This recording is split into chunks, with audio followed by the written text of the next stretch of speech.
Welcome to the Humanergy Leadership Podcast. My name is David Wheatley. We're here to talk leadership in small, bite-sized and practical chunks. Enjoy.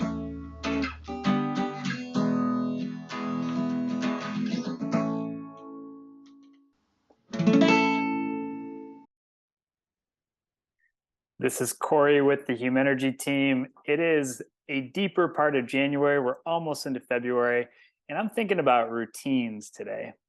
You know, we settle into routines. We're creatures of habit. And at Humanergy, we do a lot of work to challenge ourselves and leaders to be thinking about trying to have more and more green path routines. These are routines where we are showing care and connection to other human beings that we depend on to be successful.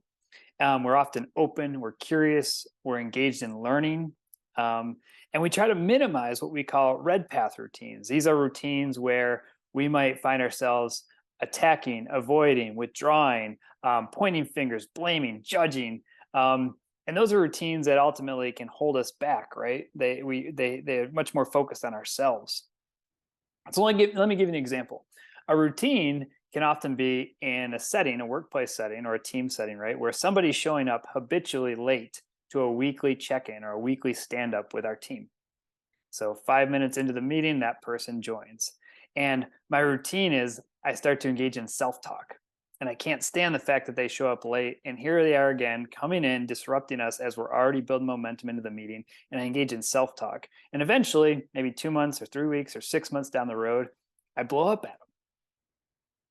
Okay, that's one scenario. The other, and that's more of a red path scenario, right? Where I'm kind of engaged in myself and kind of what my needs are in that moment and not really connected to that other person. Now, a green path routine might be that person walks into the room 5 minutes late. Maybe it happens once, then it happens twice, and a third time, and so on.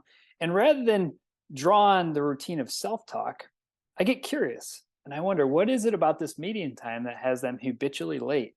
And I engage them in a conversation.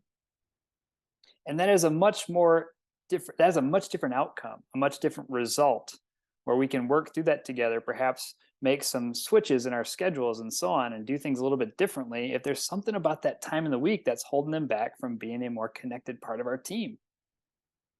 And so oftentimes when we're doing this work of trying to step more and more into green path routines versus red path routines, we have to recognize our cues or our triggers that send us into that space.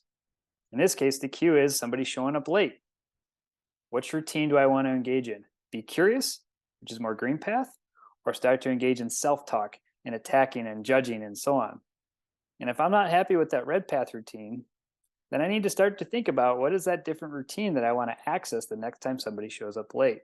Chances are I'm going to see a much different reward, a much different outcome when I start leaning more and more into the green path and I recognize the difference between the two.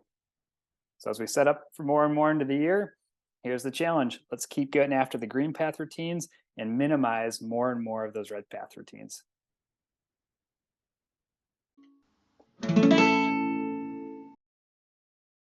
That was the Humanergy Leadership Podcast. My name's David Wheatley. For further information about Humanergy, go to humanergy.com or check out our latest book, What Great Teams Do Great, from all good bookstores. Have a good one. Stay healthy.